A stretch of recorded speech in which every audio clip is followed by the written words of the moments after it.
সালামু আলাইকুম ওয়া রাহমাতুল্লাহি ওয়া বারাকাতুহু। প্রিয় শিক্ষার্থীরা, আশা করি তোমরা ভালো আছো, সুস্থ আছো। আমরা আজকে জাবেদা সমীকরণ করছি।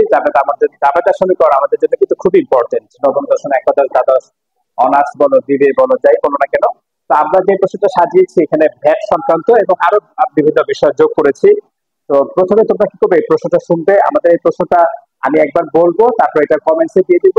তোমাদের কাজটা হচ্ছে কি, তোমরা প্রথমে প্রশ্নটা দেখে দেখে প্রশ্ন শুনে, প্রশ্ন দেখে আগে জাবেদা করবে। জাবেদা করার পর আমি এখন হিসাব সমীকরণ করবো, সেটা পরে তোমরা করবে। কেউ জাবেদা ছাড়া হিসাব সমীকরণে আসবে না। ওকে, এবার আমি একটু দ্রুত এই প্রশ্নগুলো বলে দিচ্ছি। আহ জানুয়ারি 1, 2017, জানুয়ারি 1 নগদ 30,000, ফটোকপি মেশিন 40,000 এবং কর্জ 40,000 টাকা নিয়ে ব্যবসা শুরু করেন। জানুয়ারি 7, 10% বার্তায় মনিহারি প্রায় 5,000 টাকা এবং 15% ভ্যাট প্রদান। জানুয়ারি 13, মালিকের জন্য 15% ভ্যাট সহ আসবাবপত্র ক্রয় 45,000 টাকা। জানুয়ারি 17, পণ্য ক্রয় 40,000 টাকা, যার উপর 15% ভ্যাট প্রদান করা হলো। জানুয়ারি 21, মালিকের ব্যক্তিগত অর্থ দ্বারা বিক্রয়ের উদ্দেশ্যে আসবাবপত্র ক্রয় 20,000 টাকা, যার উপর 15% ভ্যাট। এবং আমরা শেষ প্রশ্ন যেটা আমরা সাজিয়েছি, বাড়ি ভাড়া প্রদান 30,000 টাকা, যার অর্ধেক অংশে মালিক বসবাস করেন। আমি এটা দ্রুত বলেছি, কিন্তু যখন তোমরা প্রশ্নটা শুনবে তখন পজ করে পড়ে লিখবে। প্রথমে প্রশ্নটা খাতায় প্রশ্ন দেখে জাবেদা করবে, তারপরে হিসাব সমীকরণ করবে, সরাসরি হিসাব সমীকরণে আসবে। Thank you. এসো ছেলেমেয়েরা, আমরা গতকালকে এটা জাবেদা করেছিলাম, তাই না? জাবেদাটায় সাবা, আমাদের জাবেদাটা দেখে বলো যে ওখানে কয়টা সম্পদ আছে। জাবেদাটা তো আমরা কারেকশন করেছি। আমি তোমাদের জাবেদা কারেকশন খুব পাঠিয়ে দিব, তোমরা নিজেরা কারেকশন করার পর সঠিক অ্যান্সারটা দিয়ে দিব, তোমরা কারেকশন করবে। তারপর তোমরা বলছো দুটো সম্পদ আছে, তাই না? আচ্ছা, সম্পদ আছে, সম্পদ আছে একটা, দুইটা। ছেলেমেয়েরা, আমি সম্পদ দেখতে পাচ্ছি তিনটা। কয়টা? তিনটা। হ্যাঁ, ভ্যাট যদি ডেবিট হয়, ভ্যাট যদি কি হয়, ডেবিট হয়, তাহলে সম্পদে বসাবো। আর যদি ভ্যাট ক্রেডিট হয় তাহলে কোথায় বসাবো? দায়ে বসাবো। আর একটা কথা শোনো, ভ্যাট ডেবিটও আছে, আবার ভ্যাট ক্রেডিটও আছে। তখন কি করব?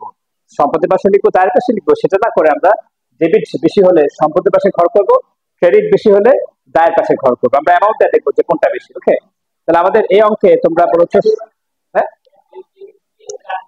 হ্যাঁ, মানে ধরো ডেবিট ভ্যাট আছে 30,000 আর ক্রেডিট ভ্যাট আছে হচ্ছে 35,000। এখন ডেবিট বেশি না ক্রেডিট বেশি? তাহলে আমরা দায়ের পাশে একটা ঘর করবো, এই যে ভ্যাটের কাছে ওখানে করবো। না, ওটা তো জাবেদ অনুসারে করবো, তখন আমি দেখাবো। ওই ধরনের প্রশ্ন যখন থাকবে, এখানে তো শুধু ভ্যাট ডেবিট অবস্থায় আছে ক্রয়ের সাথে যেহেতু, কিন্তু এমন প্রশ্ন যখন সাজাবো যে এখানে যেখানে ক্রয় থাকবে আবার বিক্রয় থাকবে, ভ্যাট ডেবিটও হবে আবার ভ্যাট কি হবে, ক্রেডিট হবে, তখন আমরা এটা বোঝাবো। ওকে, এসো। তার মানে আমাদের এই অঙ্কের আলোকে আমাদের সম্পদ তিনটা, ঠিক বলেছো, নগদ, অফিস সরঞ্জাম আর ভ্যাট। ওকে, আর দায় কয়টা বলো তো ছেলেরা, মেয়েরা? হ্যাঁ, দায় হচ্ছে কর্য, একটাই দায়, আর কিছু নেই সম্ভবত, তাই না? এসো আমরা হিসাব সমীকরণ সব করছি। আমরা 9, 10-এ আমরা উদ্বৃত্ত দিয়ে করি, কিন্তু আমরা ইন্টারমিডিয়েটে উদ্বৃত্ত ছাড়াই করছি। হ্যাঁ, সরাসরি করছি আমরা। ওকে, সবাই একটু মনোযোগ দাও। হিসাব সমীকরণ করছে। হিসাব সমীকরণ আমাদের প্রত্যেককেই স্মার্ট হতে হবে, এটা হচ্ছে প্রথম কথা। হিসাব বিজ্ঞানের ভালো ফলাফলের জন্য তারিখ, আর আর সবশেষে মন্তব্য। ছেলেমেয়েরা, তোমরা কে বলতে পারবে এই মন্তব্যে কয়টা শব্দ আসে? চারটা। কি কি? মূলধন আয়, উত্তোলন ব্যয়। মূলধন আয়, উত্তোলন ব্যয়, মূলধন আয়, উত্তোলন ব্যয়। এখন ছেলেমেয়েরা শোনো, শুধুমাত্র মালিকানা সত্ত্বে টাকাটা আসলে শুধু মন্তব্য হবে, আদারওয়াইজ মন্তব্য হবে না। শুধুমাত্র মালিকানা সত্ত্বে যদি প্রভাবিত হয় তখনই কি হয়, মন্তব্য হয়, আদারওয়াইজ মন্তব্য হয় না। তো আমরা, শোনো ছেলেমেয়েরা, সম্পদ তিনটা। সম্পদ কয়টা? যেহেতু সম্পদ তিনটা, আমরা সম্পদের পাশে বেশি জায়গা নিচ্ছি। এই যে সম্পদের পাশে বেশি জায়গা নিচ্ছি। সম্পদ তিনটা। সম্পদ কয়টা? তিনটা। একটা, দুইটা, তিনটা। ওকে, আর দায় একটা, আর মালিকানা সত্ত্ব একটা। ঠিক আছে? হ্যাঁ, ভ্যাটকে ভ্যাট চোদ্দ হিসাবে লিখবো, এ সমান এন প্লাস ও ই। ঠিক আছে? প্রথম সম্পদের নামটা কি যেন? নগদ। তারপর অফিস সরঞ্জাম। তারপর হচ্ছে ভ্যাট চলতি হিসাব। বলো, ভ্যাট চলতি হিসাব, আমি সংক্ষেপে লিখলাম ভ্যাট হিসাব। তারপর হচ্ছে কর্য, কর্য অথবা ঋণ, একই কথা।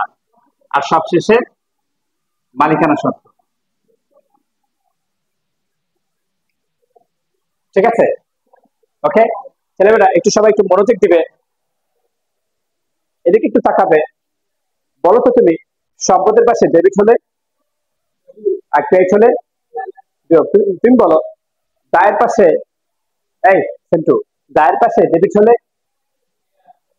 ক্রেডিট হলে, আর তুমি বলো মালিকানা সত্ত্বে কোন এন্ট্রি গুলো যাবে? এটা এটা এটা এই অ্যান্সারটা দুইটা উপায় আছে, ভালো করে শোনো। প্রথম এবং যৌক্তিক উপায়টা হচ্ছে মালিকানা সত্ত্বে চারটা বিষয় যায়, মূলধন আয় উত্তোলন ব্যয়, মূলধন আয় যোগ হবে উত্তোলন ব্যয় বিয়োগ হবে। এটা হচ্ছে যৌক্তিক ভাবে আলোচনা করা। আরেকটা কৌশল আছে, টেকনিক আছে, যেটা কোনো ঘর নাই সেটাই মালিকানা সত্ত্বে, যেটা কোনো ঘর নাই সেটাই মালিকানা সত্ত্বে ডেবিট হলে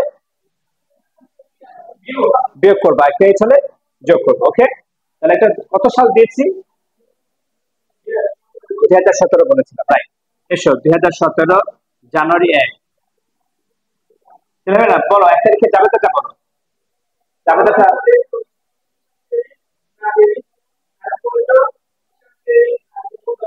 হ্যাঁ, আমি নগদান ডেবিট, ছেলেমেয়েরা নগদান ডেবিট কত টাকা?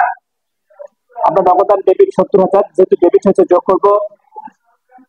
অফিস সরঞ্জাম ডেবিট 40,000, ঋণ ক্রেডিট 40,000, মূলধন ক্রেডিট 1,10,000। কোনটা বাবা? উনি তো ব্যয়, ওটা তো সম্পদ না। আচ্ছা, এখন বলো মন্তব্য হবে নাকি হবে না? হবে। মন্তব্য হবে নাকি হবে না? কি লিখবো মন্তব্য? মূলধন, ব্যাস। অবশ্যই সমান হবে, কেন ডেবিট সমান হয়নি? 1,50,000 1,50,000 হয়েছে তো না? সবার আগে তো ভুল হচ্ছে, মূলধন বের করতে তোমাদের ভুল হচ্ছে, তাহলে মূলধন বের করতে ভুল হচ্ছে। এই দুটো যোগ করে তো বিয়োগ দাও, বুঝা? এই দুটো যোগ করো, যোগ করে বিয়োগ দাও, সমান হয়নি তো? 7,4 12 না, এখানে 80,000 হবে, তাই না? না না, এখানে এখানে না, নগদ ঋণ আছে না, নগদ সাথে ঋণ যোগ করবে না, 70। অফিস সরঞ্জাম 40,000 টাকা, তাহলে তাহলে 70,000।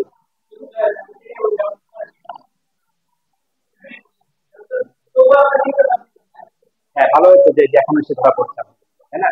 ঠিক করে ফেলো। আচ্ছা, এরপরে কত তারিখ? 7 তারিখ। সাবা, এটা বুঝতে পেরেছো? হ্যাঁ, 7 তারিখে যাবে তো বলো। এদিকে তাকাও। মনিহারি, সাবা মনিহারি কোথায় পাঠাবো? মালিকানার সাথে ডেবিট হয়েছে, যোগটা বিয়োগ। বিয়োগ কত টাকা বোঝার? মনিহারি ডেবিট কত টাকা? 5,175। ভ্যাট ছিল না? না, আমরা ভ্যাট ছিল বের করে যোগ করেছি, প্রশ্ন ভ্যাট ছিল। মনিহারি ডেবিট আর নগদান ক্রেডিট, যেহেতু নগদান ক্রেডিট আমরা জানি যে এই পাশে ডেবিট হলে বিয়োগ আর ক্রেডিট হলে যোগ, আর সম্পদের পাশে ডেবিট হলে যোগ আর ক্রেডিট হলে নগদান ক্রেডিট হয়েছে, যোগ না বিয়োগ? বিয়োগ। 5,175 হয়েছে। তাহলে এটা মনিহারিটা কি মন্তব্য হবে নাকি হবে না? ব্যয়, অবশ্যই মন্তব্য হবে। এরপর কত তারিখ? 13 তারিখ। 13 তারিখে যাবে সেটা বলো। উত্তোলন ডেবিট, উত্তোলন কোথায় যায়? উত্তোলন কোনো ঘর আছে? আর আমরা মালিকানার সাথে চারটে বিষয়, কোথায় উত্তোলন ব্যয় ডেবিট হয়েছে, যোগ না বিয়োগ? বিয়োগ কত? উত্তোলন ডেবিট আর নগদান ক্রেডিট। এবার লিখুন মন্তব্য উত্তোলন।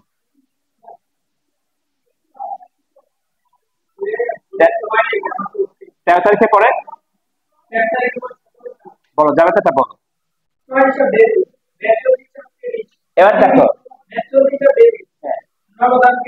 ক্রয় হিসাব ডেবিট, ক্রয় হিসাব ডেবিট কোথায় যাবো?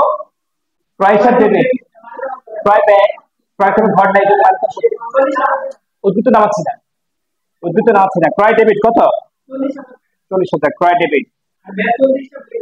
ভ্যাট 40,000 ডেবিট, ভ্যাটের পাশে সব ডেবিট হয়েছে, যোগ না বিয়োগ? যোগ। আর নগদান হিসাব এটা উদ্বৃত্ত ছাড়া করছি, 46,000 টাকা হয়েছে। আচ্ছা, এরপর যাবে বলো। কত তারিখ? 21 তারিখ। ক্রয় হিসাব দেবে, ক্রয় কোনো ঘর নাই, এই জন্য মালিকানা সত্ত্বে। আর আমরা জানি ক্রয় ব্যয়, এটা এই পাশে ডেবিট হয়েছে, এই পাশে ডেবিট হলে কি করবো? বিয়োগ করবো। কত? ক্রয় হিসাব ডেবিট, তারপর আবার ভ্যাট 24 ডেবিট, যেহেতু ভ্যাট সম্পদ এই জন্য ডেবিট হচ্ছে, যোগ করবো। আর নগদ আর ক্রেডিট 23,000, তাই না?